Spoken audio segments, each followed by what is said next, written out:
Boa noite, aqui estamos para mais uma live sobre os milagres de Jesus e para orar pelas pessoas, orar pelo Brasil.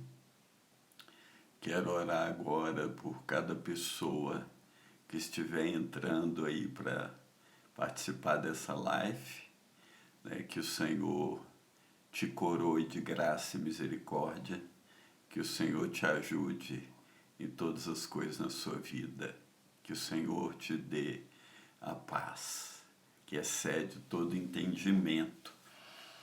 Hoje continuamos a nossa série sobre os milagres de Jesus. Ele é absolutamente fabuloso, né? Jesus é maravilhoso. Ele é digno de glória, de honra, de louvor. Então, estamos falando dos milagres dele para que a nossa fé seja levantada e aí a gente ore eficazmente pelo Brasil e pelas pessoas que estão sofrendo. Hoje, o tema da live é a cura, né, de um cego e mudo, endemoniado. Ele estava endemoniado e era cego e mudo. Vou ler Mateus 12, versículo 22 e 23. Trouxeram-lhe então um endemoniado, cego e mudo, e de tal modo curou que o cego e mudo falava e via. E toda a multidão se admirava e dizia: não é esse o filho de Davi? Então, aquele homem estava sofrendo demais, né? Cegueira e mudez causada por um demônio, né? Um espírito de enfermidade.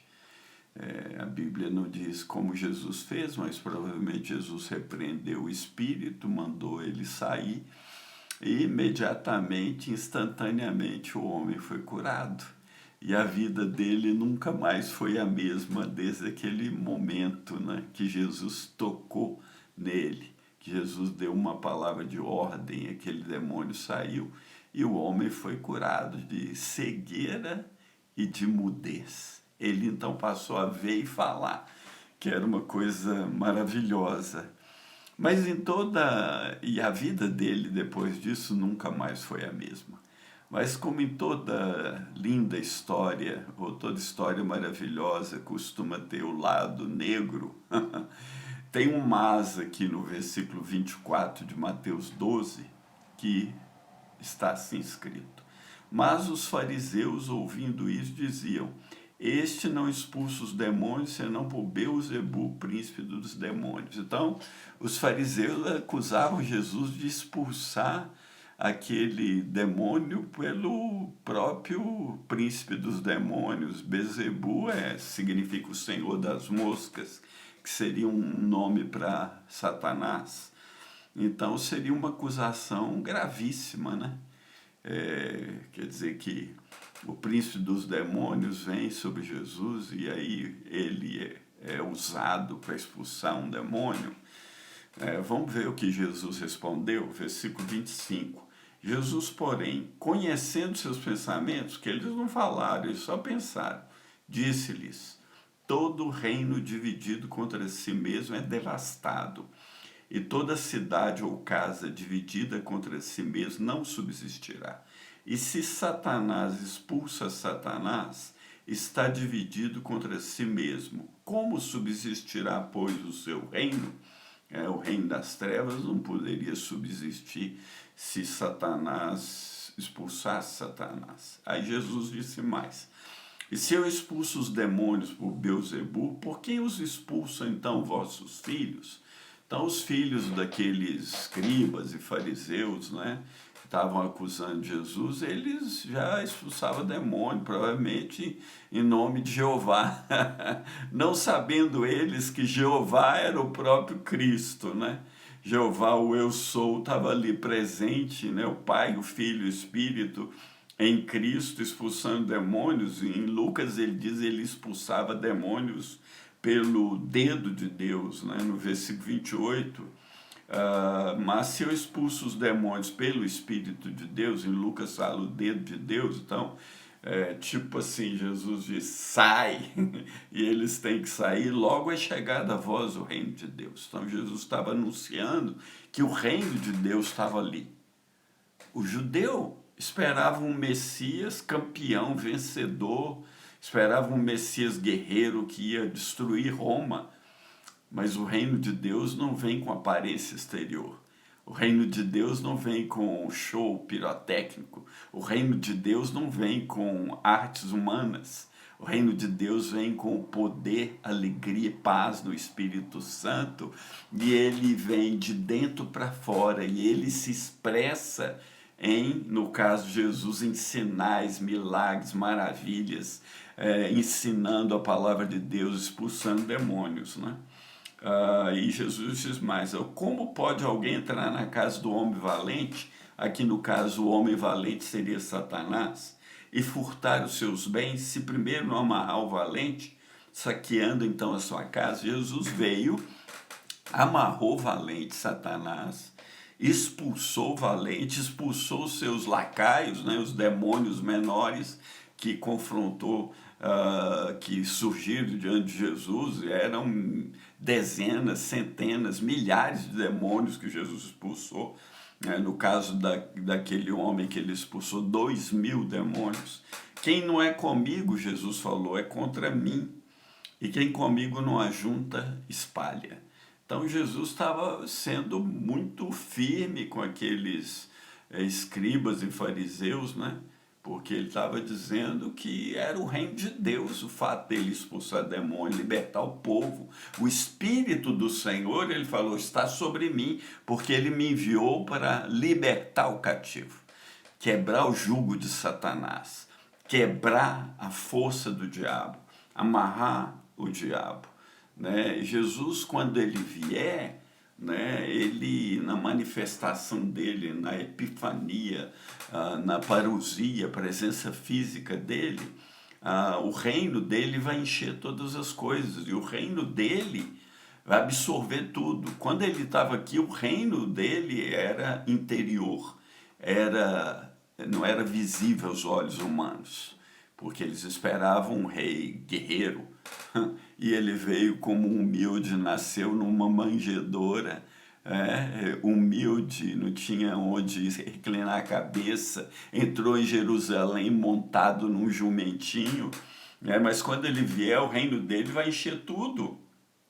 E Isaías diz, ele vai criar novos céus e nova terra, porque como os novos céus e a nova terra que hei de fazer estarão diante da minha face, diz o Senhor, assim também há de estar a vossa posteridade, o vosso nome. Se você estiver com Cristo, seu nome e a sua descendência vão estar com ele, né? Se converterem.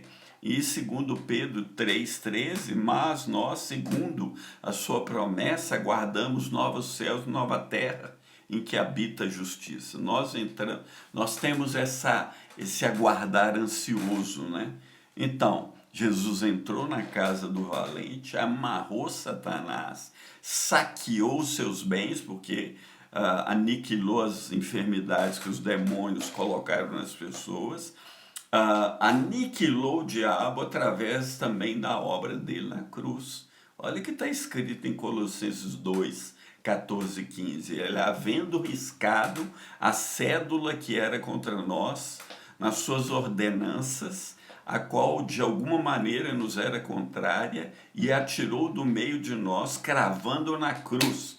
Jesus cravou na cruz todos os nossos pecados, e despojando os principados e potestades, os expôs publicamente, e deles triunfou em si mesmo. Jesus triunfou sobre Satanás. E Hebreus 2, 14 diz, e visto como os filhos participam da carne e sangue, também ele participou das mesmas coisas, para que pela morte aniquilasse. Deixa eu dizer de novo, Jesus aniquilou o que tinha o império da morte, isto é, o diabo. O diabo foi aniquilado, derrotado, envergonhado, espezinhado, exposto como um derrotado diante dos céus, diante da glória de Deus. Nós ainda não vemos isso, mas Deus vê. Nós ainda não vemos tudo isso, mas Deus vê e Deus age. E livra, e Deus, e ele diz mais, né? Ele livra todos que com medo da morte estavam por toda a vida sujeitos à escravidão. Queridos, não tema a morte, né? A morte para o cristão verdadeiro é uma passagem antecipada para a glória, porque a alma vai para Deus, vai entrar na glória de Deus. Não tema coronavírus, não tema aflição, não tema enfermidade, não tema os homens, não tema nada, porque o Senhor nos tem na mão dele, nos segura com a destra fiel dele. Jesus triunfou de Satanás definitivamente. E quando Jesus terminou a história aqui, que ele expulsa o demônio, e o cego e mudo vê e fala, Jesus fez duas exortações para os escribas e fariseus, hipócritas, né?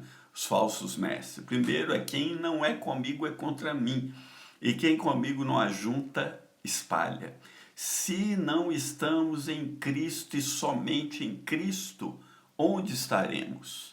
Só Ele é o caminho, só Ele é a verdade, só Ele é a vida, só Ele conduz ao Pai, só Ele revela que é o Pai, só Ele é o Deus verdadeiro, só Ele é o Criador de todas as coisas, só Ele sustenta todas as coisas pela palavra do seu poder, só Ele é a imagem do Deus invisível, só Ele é o primogênito de toda a criação, só Ele é a primícia dos que dormem, Ele é o vencedor, o campeão, o Rei dos reis, o Senhor dos senhores, o Alfa, o Ômega, o princípio e o fim de todas as coisas. Ele é Cristo. E se você não está com Ele, você está contra Ele. E nós anunciamos Cristo, que é a vida. E a segunda exortação que Jesus faz para os fariseus, né, foi direta para eles. Ele diz em Mateus 12:31, portanto eu vos digo, todo pecado e blasfêmia se perdoará aos homens, mas a blasfêmia contra o Espírito não será perdoada aos homens. E se qualquer disser alguma palavra contra o Filho do Homem, ser-lhe-á perdoado. Mas se alguém falar contra o Espírito Santo, não lhe será perdoado nem neste século, nem no futuro. Os fariseus, então, eles estavam blasfemando contra o Espírito Santo quando eles atribuíam uma obra que era do Espírito Santo, curar aquele cego e mudo, expulsar o demônio pelo Espírito. Jesus fez isso, eu expulso pelo Espírito de Deus. Então, essa fala não tem perdão, porque eles atribuíam a Satanás a fala que eles diziam que Jesus expulsava pelo diabo. Eles atribuíam a Satanás uma obra que era do Espírito de Deus. Então, esse é o único pecado sem perdão. Quem peca sem perdão está perdido para sempre. Né? E se eu já lidei com alguns crentes que achavam que tinham cometido a blasfêmia, ou tinha pecado sem perdão. Quando você acha que pecou desse modo, provavelmente você nunca pecou desse modo. Então fique tranquilo, né? Só peca contra o Espírito quem atribui uma obra do Espírito a Satanás. Então guarde seu coração e cuidado e creia nos milagres do Senhor. Então eu quero encerrar orando, né? Quero orar pela batalha que o Brasil está passando sobre o Covid. Quero orar por algumas pessoas que me mandaram pedido de oração. Quero que você concorde comigo nessa oração. Uma família inteira, todo mundo enfermo lá. Não é Covid, mas são outras enfermidades. Eu vou colocá-la, essa família, diante de Deus. Quero te pedir que vocês concordem comigo e orem comigo agora, né? Vocês que estão aqui no Instagram, depois eu vou publicar essa mesma palavra no Facebook. Então, quem ouvir aí no Facebook, ore junto.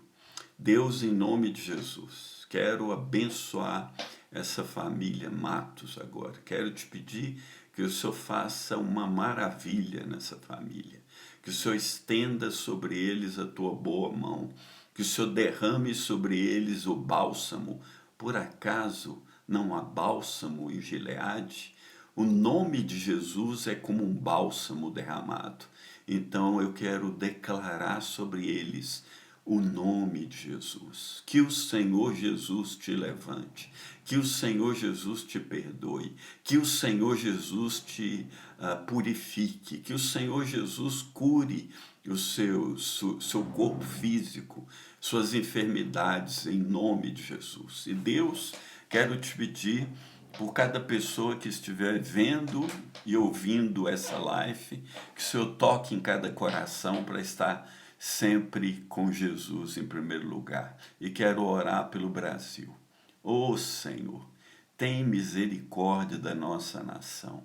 Como ela vai se levantar? Ela é pequena, ela precisa da sua ajuda, ela precisa do seu socorro, principalmente agora nessa batalha contra o Covid.